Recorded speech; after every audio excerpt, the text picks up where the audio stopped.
திருச்சிற்றம்பலம். தென்னாடுடைய சிவனை போற்றி, எந்நாட்டவர்க்கும் இறைவா போற்றி. ஈரோடு தொண்டை சீர்பரவுவார் திருவடிகளே சரணம். சம்பந்த சரணாலயர் திருவடிகளே சரணம். ஆரூரடிகள் திருவடிகளே சரணம் சரணம். கடன் பணி செய்து கிடப்பதே வேண்டிக் கொள்வேன் தவநெறியே, தெளிவு குருவின் திருவார்த்தை கேட்டது. அருள்மிகு மாரியம்மன் திருவடிகளை மனமொழிமைகளால் வணங்கி, குருவருளாலும் திருவருளாலும் இன்று திருநாவுக்கரசர் பெருமானுடைய நாயனாரனுடைய புராணத்தை நம்ம தொடர்ந்து சிந்திக்கலாம். இதற்கு முன்னாடி நம்ம திருநாவுக்கரசர் நாயனார் கதை பார்த்தோம். அதை ஒரு முறை என்ன பார்த்தோங்கிறத ஒரு தடவை பார்த்துட்டு அதனுடைய தொடர்ச்சியாக பார்க்கலாம். திருவாமூர் அப்படிங்கிற திருத்தலத்தில் புகழனார் மாதினியார் அப்படிங்கிற தம்பதிகளுக்கு திலகவதியார் மற்றும் அருள் நீக்கியார்னு 2 குழந்தைகள் பிறந்தார்கள். அதில் திலகவதியார்ங்கிற அக்காவுக்கு மணமுடிப்பதற்காக களிப்பகையார் என்பவரை புகழனார் நிச்சயம் செய்கிறார். போருக்கு புறப்பட்டார் களிப்பகையார். அவர் போர் தொழில் செய்பவராக இருக்கிறார். மன்னர் அழைத்ததனால் போர் தொழில் செய்வதற்காக களிப்பகையார் போர் தொழில் செய்ய புறப்பட்டார். வினை தொடர்பு காரணமாக நோய்வாய்ப்பட்டு அந்த சமயத்தில் புகழனார் இறைவனடி சேர்ந்து விடுகிறார். அதுபோல மாதினியாரும் அவரை தொடர்ந்து விண்ணுலக அடைகிறார். தம்பிக்காக உயிர் வாழ விரும்பி திலகவதியார் அருள் தாங்கி தவம் புரிந்து இருக்கிறார்.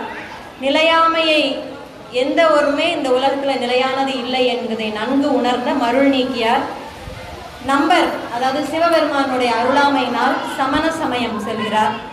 அங்கு இருக்கக்கூடிய நூல்களை எல்லாம் நன்றாக கற்று தர்மசேனர் என்ற பட்டம் பெற்று சிறப்புடையவராக விளங்கினார் சமண சமயத்தில்.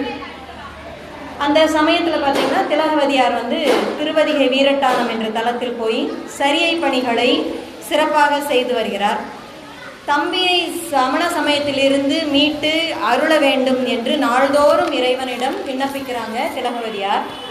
அதன் பயனாக இறைவன் தர்மசேனருக்கு சூளை நோய் வயிற்றில் கொடுத்து வயிற்றில் புகுமாறு செய்து ஆட்கொள்கிறார். சமணர்களால் தீர்க்க முடியாத அந்த சூளை நோய்ங்கிறது கடுமையான வயிற்று வலி, விஷம் மாதிரி தாக்கும். அந்த நோயால் சமண சமயத்தவர்களால் தீர்க்க முடியாத அந்த கொடிய நோயின் காரணமாக அக்கா திலகவதியார் அவர்களுடைய திருவடிகளை வணங்கி தொழுகிறார். அக்கா என்ன சொல்றாங்க அப்படின்னா, துயரில் உழந்தீர் எழுந்து சைவ சமயத்தில் இரீர் அப்படிங்கிற மாதிரி சொல்றாங்க. திருநீரும் கொடுத்து 5 எழுத்து ஓதி உபதேசம் செய்து தம்பியை சரியை பணி செய்வதற்காக பணிக்கிறாங்க. பெருவாழ்வு வந்தது அப்படின்னு திருநாவுக்கரசர் பெருமான் கூற்றாயினவாறு என தொடங்கி பதிகம் 1 பாடுகிறார். அந்த பதிகம் பாடி நிறைவு செய்யும் போது சூளை நோய் நீங்கியது. சொல்வளம் மிக்க அந்த பதிகத்தை பாடிய பிறகு சிவபெருமான் என்ன செய்யறாங்கன்னா, அசரீரியாக நாவுக்கு அரசர், திருநாவுக்கரசு என்று பெயர் பெறுக அப்படின்னு ஒரு ஒலி கேட்குது. அதன் பிறகு சமணர்கள்லாம் என்ன செய்யறாங்க அப்படின்னா, நம்ம சமயத்துல இருந்து நீங்கி போய் சைவத்துல சேர்ந்து விட்டார் அல்லவா தர்மசேனர். அதனால பல்லவ மன்னரிடம் போய் நிறைய பொய் உரைகளை சொல்லி திருநாவுக்கரசருக்கு நம்ம இடையூறு செய்யணும், அவருடைய புகழை நம்ம நீக்கணும், இல்லைன்னா உங்க சமயம் அழிந்து போயிடும், உங்க புகழ் போயிடும்னு மன்னர்கிட்ட பொய் உரைகளை சொல்றாங்க. அதனால அவங்க என்ன பண்றாங்கன்னா, திருநாவுக்கரசருக்கு நிறைய தீமைகளை செய்யறாங்க. நீற்றறையில் இடுறாங்க.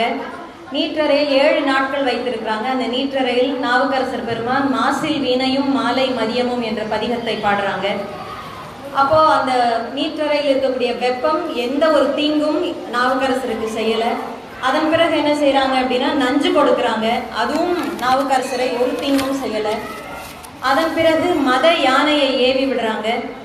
அப்போது நாவுக்கரசர் பெருமான் அஞ்சுவது யாதொன்றும் இல்லை, அஞ்ச வருவதும் இல்லை அப்படின்ற பதிகத்தில் வைத்து பாடுகிறார். அந்த யானை நாவுக்கரசரை வலம் மீண்டும் சமணர்களிடம் திரும்பி சமணர்களை அழிக்கிறது. அதுலேயும் தப்பித்து வந்த நாவுக்கரசரை கல்லில் கட்டி கடலில் வீசினாங்க. அப்போது நாவுக்கரசர் பெருமான் சொற்றுணை வேதியன் சோதிவானவன் அப்படின்னு தொடங்கக்கூடிய பதிகத்தை பாடுறாங்க. அந்த கல் கடலில் மூழ்காமல் மிதந்தது.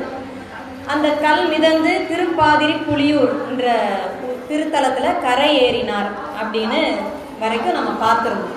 அதை தொடர்ந்து இன்று நாம் சிந்திக்கலாம். அந்த திருப்பாதிரி புலியூருங்கிற தலத்தில் கரை ஏறிய அந்த கல் வந்ததன் பிறகு திருநாவுக்கரசர் பெருமான் ஈன்றாளுமாய் எனக்கு எந்தையுமாய் உடன் தோன்றினராய் அப்படின்னு தோன்றா துணையாக இருந்த இறைவனின் பெருமைகளை புகழ்ந்து பாடுறாரு. பின்பு திருவதிகை வீரட்டான இறைவனுடைய திருவடியை நினைந்து அங்கு சென்று இறைவனை வழிபடுகிறார். அதன் பிறகு பல தலங்களுக்கு பயணம் செய்கிறார். என்ன தலங்கள் அப்படின்னா, திருமானிக்குழி அப்படிங்கிற திருத்தலத்துக்கும் திருத்திணை அப்படிங்கிற தலத்திற்கும் சென்று பல பதிகங்களை இறைவன் புகழை போற்றி பாடுகிறாங்க. திருநாவுக்கரசர் வீதியில் தெருக்களில் வந்து பணிகள் செய்ய தொடங்கும் போது ஊர் மக்கள் அவரை போற்றி பல மங்கள இசை ஒளிகளை எழுப்பி பாடி மலர்களை தூவி எதிர்கொண்டு அவரை வரவேற்கிறாங்க. திருநாவுக்கரசர் எப்படி இருப்பார் அப்படின்னு தெரியுமா அப்படிங்கிறத சேக்கிழார் பெருமான் எவ்வளவு அழகா சொல்றாங்க அப்படின்னா, அவர் வந்து தூய்மையான திருநீறு பூசியவராக இருப்பார். அவர் கழுத்துல ருத்ராட்ச மாலை அணிந்திருப்பார். அவருடைய மனசு பார்த்தீங்கன்னா சிவபெருமானுடைய திருவடியவே எப்போதும் நினைக்கக்கூடிய மனதாக இருந்தது. அவர் உள்ளம் எப்போதும் உருகக்கூடியவராக இருந்தார். அதனால அன்பு மிகுதியால் கண்ணில் எப்பவும் பார்த்தீங்கன்னாலும் கண்ணீர் பொழிந்து கொண்டே இருக்கும். அன்பு மிகுதியின் காரணமாக கருணையுடைய கண்களுடையவராக இருந்தார். தேவார பாடல்களை பதிகங்களை பாடக்கூடிய சிவந்த வாயுடையவராக இருந்தார் அப்படின்னு திருநாவுக்கரசர் பெருமானுடைய தோற்றத்தை அருள் அழகை வந்து சேக்கிழார் பெருமான் அழகாக விவரிக்கிறார். மக்கள் அவரை எதிர்கொண்ட போது அவங்கெல்லாம் என்ன பேசிக்கிட்டாங்க தெரியுமா? அவரை பார்த்து கைகளை தலை மீது குவித்து, இப்படிப்பட்ட தோற்றமுடைய திருநாவுக்கரசர், அன்பே கருணையே வடிவான இந்த திருநாவுக்கரசரை தான் அந்த சமணர்கள் கொடுஞ்செயல்கள் செய்தார்களா, நீற்றரை இட்டார்களா, விஷம் கொடுத்தாங்களா, மதையானை விட்டாங்களா, இப்படிப்பட்ட ஒரு கருணையுடைய உருவத்தை தான் இவருக்கு தான் தீமை செய்தார்களா என்று தங்களுக்குள் பேசிக்கொள்பவராக இருந்தார்கள். சிவபெருமான் திருநாவுக்கரசரை ஆட்கொண்ட பெருமையை எல்லாம் போற்றி வணங்குறாங்க மக்கள் எல்லாம். திருநாவுக்கரசர் நிறைய திருப்பதிகங்களை திருத்தாண்டகங்களை பாடி அருள்கிறார். அப்போது பார்த்தீங்க அப்படின்னா, அவருக்கு தீமை செய்த அந்த பல்லவ மன்னன், அவர் பேர் என்னன்னா மகேந்திரவர்மன் அப்படிங்கிற அந்த மன்னன், அவர் வந்து அவருடைய வினைகள் பழைய வினைகள் எல்லாம் நீங்கியதன் காரணமாக சமணர்களை விட்டு நீங்குகிறார். அவங்களை விட்டுட்டு சைவ சமய சிவநெறியில் சேர்கிறார். சிவநெறியில் சேர்வதோடு அல்லாமல் பாடலிபுத்திரத்தில் இருக்கக்கூடிய சமணர்களுடைய பள்ளிகளையும் பாழிகளையும் இடித்து கொண்டு வந்து சிவபெருமானுக்காக குணபர ஈச்சரம் அப்படின்ற கோயிலை கட்டுகிறார். இதில் பள்ளி அப்படின்னா சமணர்கள் அவங்களுடைய மத தலைவர்கள்லாம் தங்கக்கூடிய இடத்துக்கு பேர் தான் பள்ளி. பாழிங்கிறது என்னன்னா சமணர்களுடைய கோயில், சமணர் வழிபாடு செய்யக்கூடிய கோயில். இதை எல்லாத்தையும் இடித்து அந்த பொருட்களை எல்லாம் எடுத்துட்டு வந்து குணபர ஈச்சரம் அப்படின்னு ஒரு கோயிலை கட்டுகிறார். அப்புறம் பார்த்தீங்கன்னா திருநாவுக்கரசர் பெருமான் பல தலங்களுக்கு செல்கிறார். திருவெண்ணைநல்லூர், திருவாமாத்தூர், திருக்கோவலூர் அப்படிங்கிற தலங்களுக்கெல்லாம் போய் அங்கே பல பதிகங்களை இறைவன் மேல் போற்றி பாடுகிறார். பின்பு வந்து பார்த்தீங்கன்னா திருப்பெண்ணாகடத்தில் திருத்தூங்கானை மாடம்ங்கிற ஒரு கோயில், பெண்ணாகடம்ங்கிறது ஊர், திருத்தூங்கானை மாடம்ங்கிறது கோயிலில் இழிவான சமண சமய தொடர்பினால் வளர்ந்த உடம்பு, அவங்களோட சேர்ந்ததுனால அவங்க போட்ட உணவு உண்டு வளர்ந்த இந்த உடலுடன் வாழ்வதற்கு எனக்கு பிடிக்கல இறைவா, சிவபெருமானே நான் உயிர் வாழணும் அப்படின்னா உன்னோட லட்சணையை இட வேண்டும். லட்சணைனா முத்திரை எனக்கு இடணும் அப்படின்னு விண்ணப்பிக்கிறார்.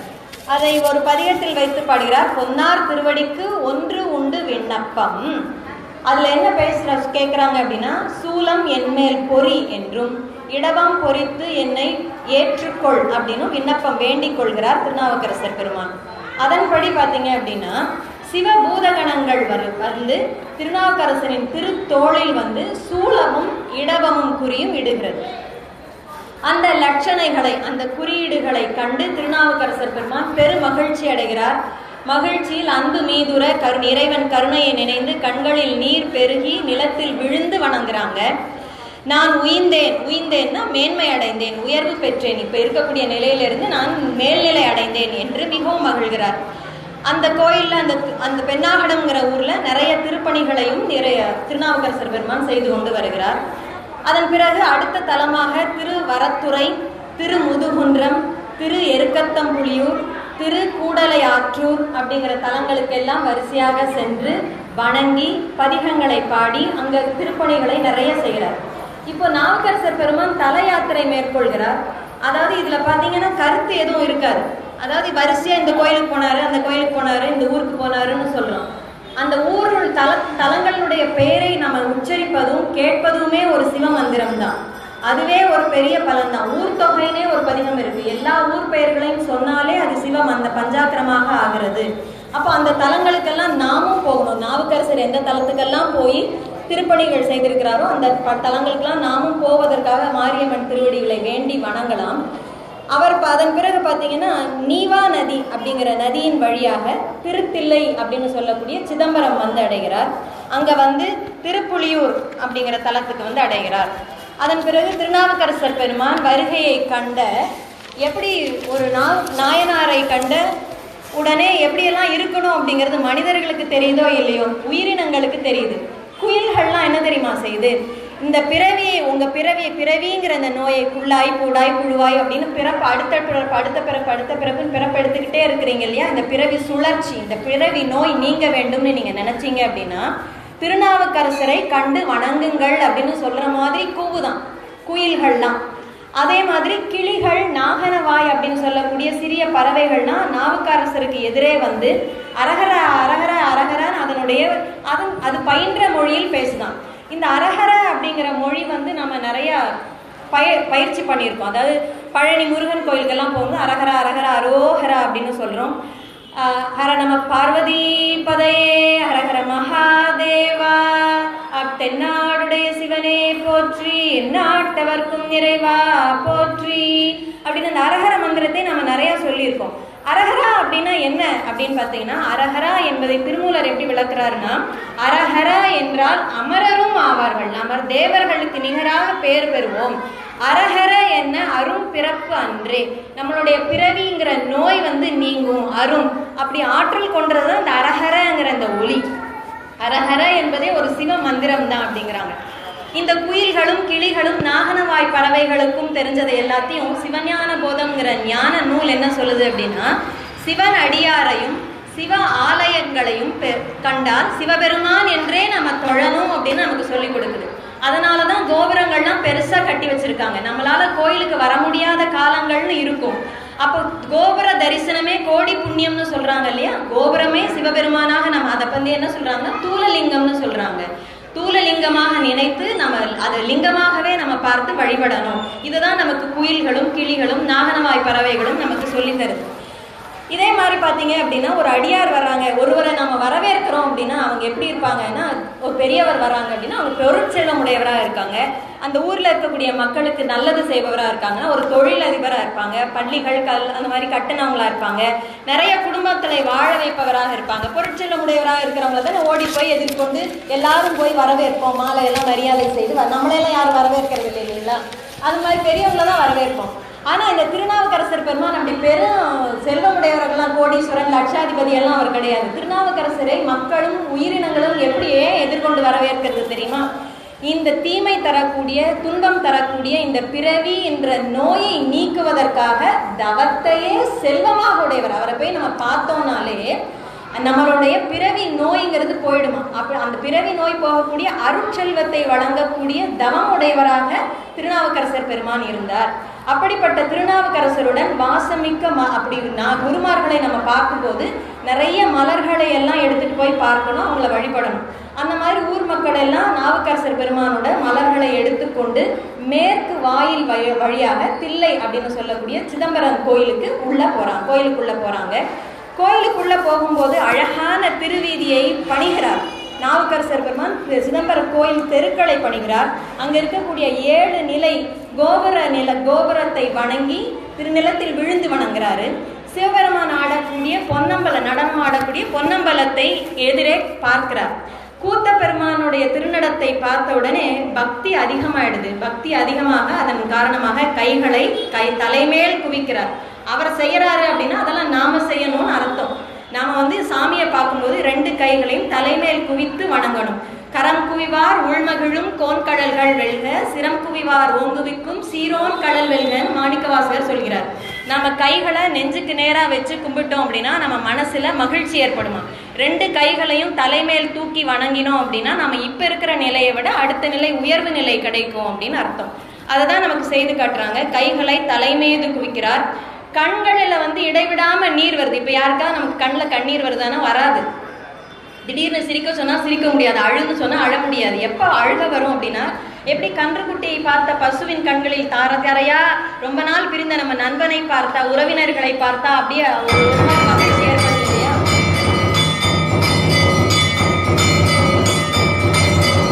திருச்சிற்றம்பலம். கைகளை தலைமேல் குவிக்கிறார், கண்கள்ல இடைவிடாமல் மழை போல நீர் பொழியுது. மனம் உருகிய நிலையில் இருக்கிறார் திருநாவுக்கரசர் பெருமான். நிலத்தில் விழுந்து எழுகிறார். அப்போது கூத்த பெருமான் நாவுக்கரசரை என்று ஏய்த்தனை, அதாவது என்னைக்கு வந்தீங்க அப்படின்னு கேட்கிறார். அது மாதிரி கேட்கிறாரு அப்படிங்கிற குறிப்பை நாவுக்கரசர் பெருமான் தன்னுடைய கருநட்ட கண்டனை அப்படின்னு தொடங்கக்கூடிய பதிகத்துல வச்சு பாடுறார். நாவுக்கரசர் பெருமானை பார்த்து என்னைக்கு வந்தீங்க அப்படின்னு கேட்கிற அளவுக்கு இறைவனோட மனம் ஒன்றி இருக்கிறார். அதனாலதான் அவரை கண்ட உடனே அவருக்கு கண்ணீர் அப்படி மழை மாதிரி வருது. நடராஜ பெருமானுக்கு பதில் சொல்வது போல அடுத்த பதிகத்தை பாடுறாரு. அடுத்த பதிகத்துல பாத்தீங்கன்னா, பத்தனாய் பாட மாட்டேன் பரமனே பரமயோகி, பரமனே நீ மேலானவனே, நீ யோகியாக இருக்கக்கூடியவனே, நான் உனக்கு பக்தனாய் கூட நான் இருந்து பாடல. எத்தனையோ திருத்தாண்டகங்கள் பதிகங்களை பாடின நாவுக்கரசர் நான் பக்தனாய் கூட பாடல அப்படிங்கிறாரு. எத்தினார் பக்தி செய்யன், எப்படி பக்தி செய்யணும்னு எனக்கு தெரியல, என்னை நீ இகழ வேண்டாம், நீங்க எங்களை இகழாதீங்க. முத்தனே முதல்வனே தில்லை அம்பலத்தில் ஆடுகின்ற அத்தா, அத்தான தந்தையே, உன் ஆடல் காண்பான் அடியனேன் வந்தவாறே. என்னைக்கு வந்தீங்க அப்படின்னு கேட்ட நடராஜ பெருமானுக்கு நாவுக்கரசர், அத்தா உன் ஆடல் காண்பான் அடியனேன், உன்னுடைய ஆடல் திருநடனத்தை காண்பதற்காக நான் இங்க வந்திருக்கிறேன் அப்படின்னு சொல்ற மாதிரி இந்த பதிகத்துல பார்க்கிறாங்க. நாமளா இருந்தா என்ன கேட்டிருப்போம்? எனக்கு வீடு வேணும், பொருள் வேணும், செல்வம் வேணும் அப்படின்னு கேட்டிருப்போம். உங்களுடைய திருநடனத்தை பார்ப்பதற்காகத்தான் நான் வந்தேன் அப்படிங்கிறார் நாவுக்கரசர் பெருமான். பிறகு அந்த தலத்துல நிறைய திருப்பணிகளை செய்யும் போது, அன்னம்பாலிக்கும் தில்லை சிற்றம்பலம் பொன்னம்பாலிக்கும் மேலும் இப்பூமிசை என் அன்பு ஆலிக்கும் மாறு கண்டின்புற இன்னம்பாலிக்குமோ இப்பிறவியே அப்படின்னு ஒரு பதிகத்தை பாடுறாரு. இந்த பதிகம் பார்த்தீங்க அப்படின்னா மிகவும் சிறப்பு வாய்ந்த பதிகம். அதாவது அடியார் பெருமக்களுக்கு உணவு கொடுக்கும் போது, அன்னம்பாலிப்பு செய்யும் போது பாடக்கூடிய பதிகமாக, மந்திரமாக இது இருக்குது. சிவபெருமானுக்கு நாம உணவு அளித்தோம், பிரசாதம் வைக்கிறோம் அப்படின்னா அது சிவபெருமானுக்கு மட்டும்தான் சேரும். ஒரு சிவன் அடியாருக்கு நம்ம உணவு கொடுத்தோம் அப்படின்னா அது 2 பேர் சாப்பிட்றாங்க. ஒண்ணு அந்த அடியார், ரெண்டாவது அந்த அடியாருக்குள் இருந்து இறைவன் எடுத்துக்கொள்கிறார். அதனால அது சிறப்பு வாய்ந்தது. அதனாலதான் அந்த பூஜை என்ன சொல்றோம்னா மகேஸ்வர பூஜை. மகேஸ்வரனுக்கு செய்யக்கூடிய பூஜை மகேஸ்வர பூஜை, அடியாருக்கு செய்யக்கூடிய பூஜை மகேஸ்வர பூஜை அப்படின்னு சிறப்பு வாய்ந்ததாக இருக்கிறது. அதாவது இந்த மந்திரத்தினுடைய பொருள் என்ன அப்படின்னா, ஒரு உயிருக்கு, நம் உயிர் வாழ்வதற்கு என்ன தேவை, இந்த உலகத்துல வாழ்வதற்கு அடிப்படையாக உண்ண உணவு, உடுக்க உடை, இருக்க இருப்பிடம், இதையெல்லாம் இந்த பிறவியில இப்ப இருக்கும் போதே நீங்க தாங்க. மேலும் அடுத்த பிறவின்னு எடுக்காம நம்ம இறைவனுடைய திருவடியை சேர்ந்து இன்பம் அடையக்கூடிய வீடு பெற்று நிலை, பிறவா நிலை தாங்க அப்படின்னு கேட்கிற மாதிரி அமையக்கூடிய சிறப்பு வாய்ந்த மந்திரம். அன்னம்பாலிக்கும் தில்லை சிற்றம்பலம் பொன்னம்பாலிக்கும் மேலும் இப்பூமிசை என் அன்பு ஆலிக்குமாறு கண்டு இன்புற இன்னம்பாலிக்குமோ இப்பிறவியே அப்படின்னு நாவுக்கரசர் பெருமான் பதிகங்களை பாடுகிறார். அதன் பிறகு திருவேட்களம்ங்கிற திருத்தலத்துக்கு போறாங்க. திருக்களிப்பாலையில் நினைப்பவர் மனத்தை கோயிலா கொண்டவர், யாரெல்லாம் சிவபெருமானை நினைக்கிறாங்களோ அவங்களுடைய மனசையே சாமி கோயிலா கொண்டிருப்பாராமா. அனைத்தும் வேடமாம் அம்பல கூத்தனை தினைத்தனை பொழுதும் மறந்து இவனோ என்று எப்போதும் நடராஜ பெருமானின் நினைவாகவே இருக்கிறார் நாவுக்கரசர் பெருமான் என்பதை சொல்லி, குருவர்களுக்கும் திருவருளுக்கும் வணக்கத்தை சொல்லி இன்று கிடைத்த அனைத்து சிறப்புகளையும் குருவின் திருமடிகளில் மனமொழிமைகளால் சமர்ப்பித்து நிறைவு செய்யலாம். திருச்சிற்றம்பலம். தென்னாடுடைய சிவனை போற்றி, எந்நாட்டவர்க்கும் இறைவா போற்றி.